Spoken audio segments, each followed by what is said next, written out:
Assalamualaikum warahmatullahi wabarakatuh. Selamat bertemu kembali di pembelajaran daring ekonomi MAN Kota Batu.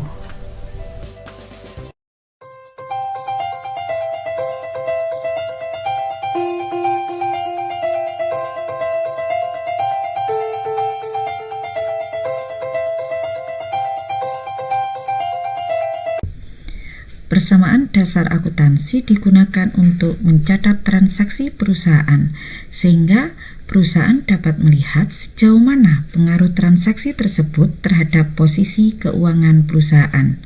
Pada akhirnya, pencatatan tersebut digunakan untuk menyusun laporan keuangan. Transaksi yang terjadi akan mempengaruhi keseimbangan aktiva dan pasiva.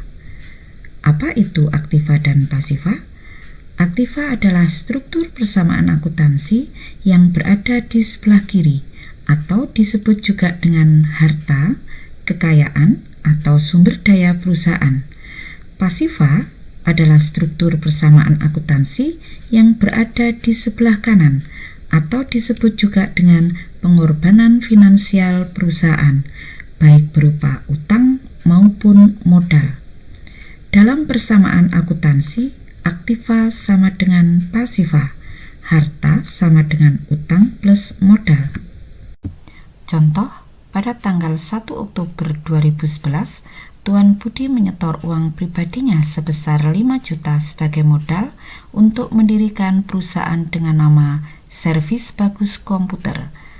Transaksi tersebut sebelum kita masukkan ke dalam pencatatan persamaan akuntansi, kita analisa terlebih dahulu.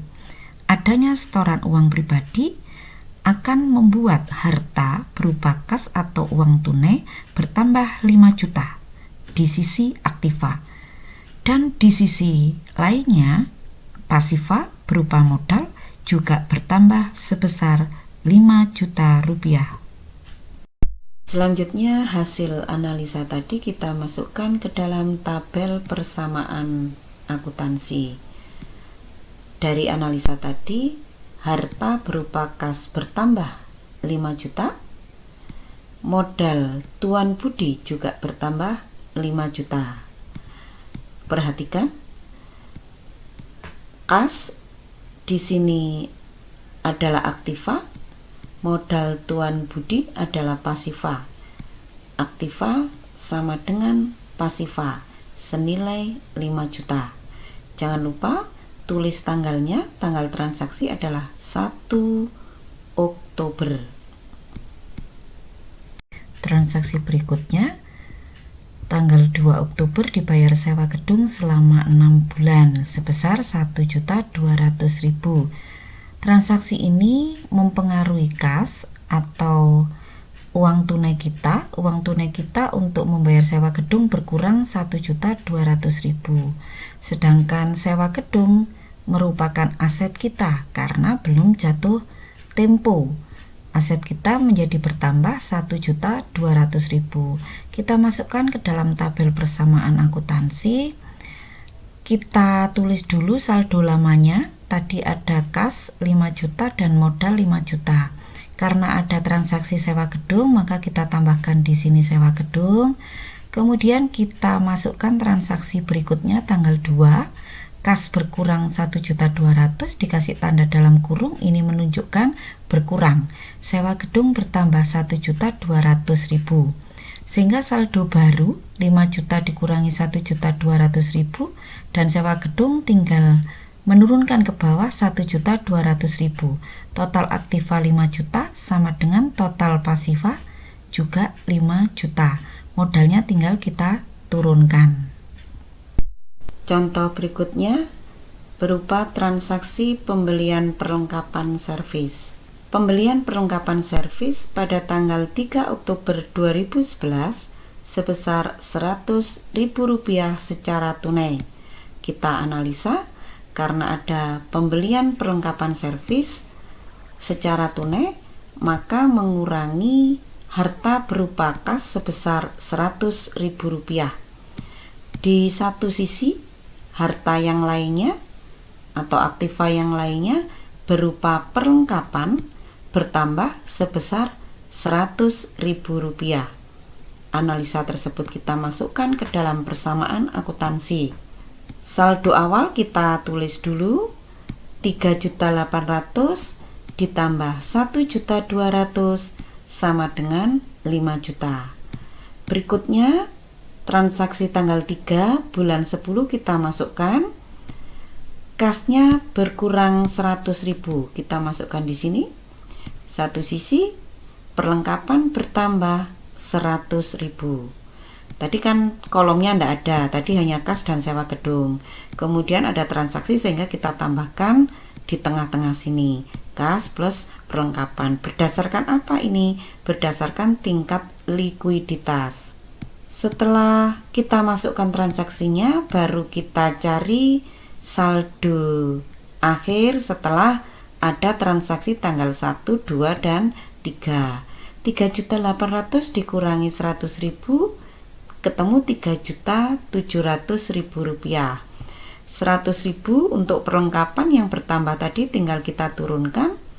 Kemudian 1.200.000 tinggal kita turunkan. Sama dengan 5 juta modal Tuan Budi tinggal kita turunkan. Karena di modal kan tidak ada transaksi lagi.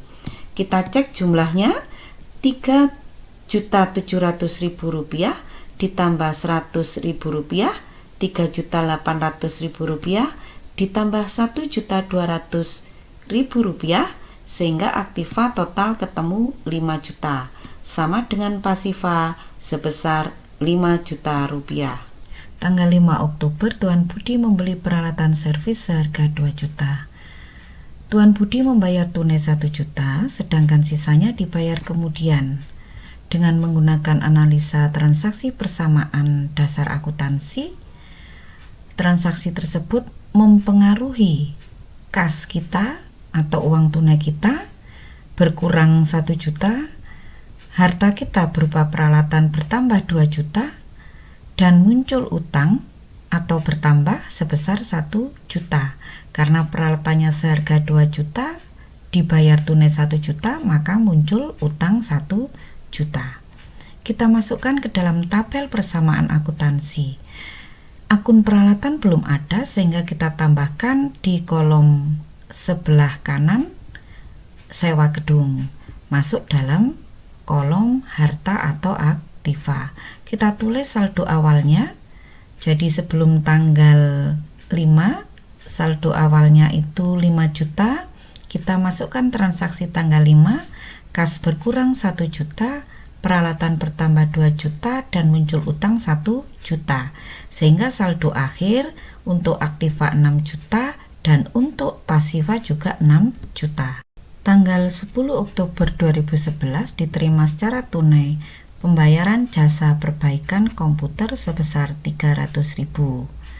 Kita analisa, karena adanya pembayaran jasa perbaikan dari konsumen, maka harta berupa kas atau uang tunai perusahaan bertambah 300.000. Jadi kita melihatnya dari sisi perusahaan. Modal, karena adanya pendapatan tadi, modalnya juga bertambah sebesar 300.000. Kita masukkan ke dalam tabel persamaan akuntansi. Saldo awalnya tadi kita tulis dulu sebesar 6 juta, kemudian transaksi tanggal 10 kita masukkan, kasnya bertambah 300.000, modalnya juga bertambah 300.000. Dengan demikian saldo akhir ketemu 6.300.000. Untuk aktiva diperoleh dari 3 juta ditambah 100.000 tambah 1.200.000 ditambah 2 juta. Total 6.300.000 sama dengan jumlah pasiva 6.300.000. Selanjutnya ada contoh soal transaksi tanggal 12, tanggal 15, dan tanggal 31 Oktober. Yang kesemuanya itu cara penyelesaiannya sama dengan contoh di atas.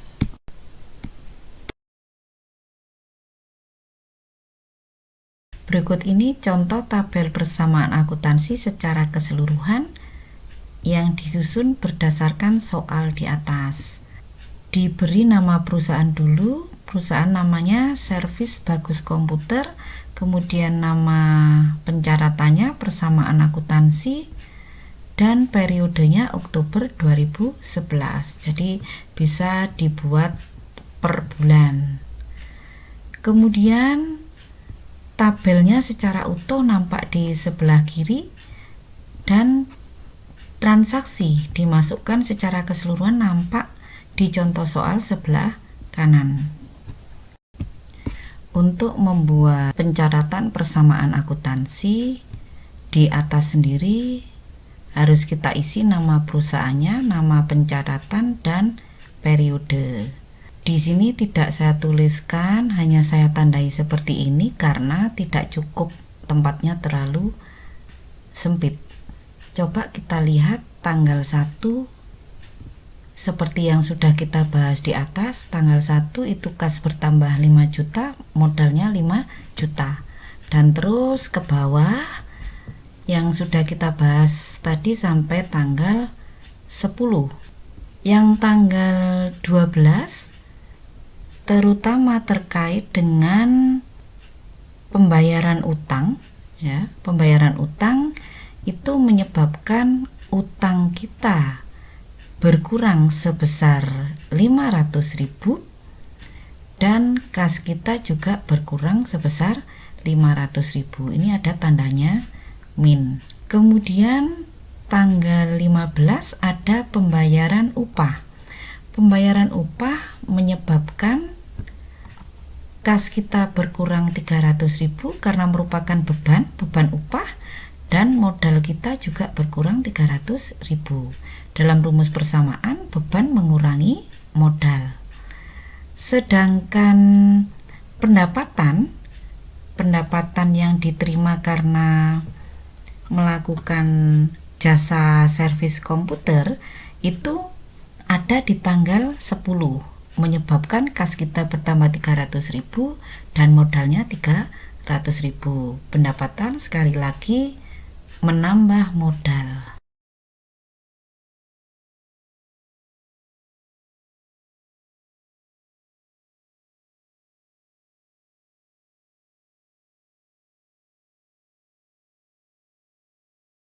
Contoh soal secara lengkap terlihat sebagai berikut. Ini saya perbesar sehingga lebih jelas. Demikian juga dengan tabel persamaan akuntansi, saya perjelas, kalian bisa mengamati dan memperhatikannya. Sekarang kita simpulkan tahap penyusunan persamaan dasar akuntansi sebagai berikut. 1. Menyiapkan tabel atau format persamaan akuntansi yang diperlukan, disesuaikan dengan transaksi perusahaan. Secara umum terdiri dari aktiva dan pasiva, baru kemudian diuraikan aktiva terdiri dari apa saja dan pasiva terdiri dari apa saja. Contohnya seperti di bawah ini. Kemudian yang kedua, menulis judul di atas tabel persamaan yang memuat nama perusahaan, persamaan dasar akuntansi, dan tanggal periode akuntansi. Yang ketiga, menulis judul pada tiap kolom tabel mulai tanggal, jenis aktiva dan pasiva. Yang keempat, mengidentifikasi dan menganalisa transaksi untuk menentukan pengaruhnya terhadap aktiva dan pasiva. Untuk analisa transaksi, kalau sudah mahir tidak perlu dituliskan. Tetapi apabila masih permulaan, masih awal, perlu dituliskan untuk memudahkan mencatat ke dalam persamaan akuntansi, biar tidak salah pengaruh transaksi itu ke akun apa saja. Berikutnya, mencatat nominal transaksi pada tabel persamaan akuntansi di kolom yang sesuai dengan pengaruh transaksinya. Jadi misalkan transaksinya berpengaruh terhadap kas, maka nominalnya ditulis di kas. Apabila berpengaruh di akun modal, maka nominalnya ditulis di modal, dan seterusnya. Yang terakhir, melakukan cek jumlah untuk mengetahui keseimbangan persamaan aktiva dan pasiva. Salah satu indikator bahwa pekerjaan kalian benar dalam menyusun persamaan akuntansi adalah Jumlah aktiva sama dengan jumlah pasiva. Harta sama dengan utang plus modal. Demikian materi pada pertemuan kali ini. Semoga bermanfaat. Wassalamualaikum warahmatullahi wabarakatuh.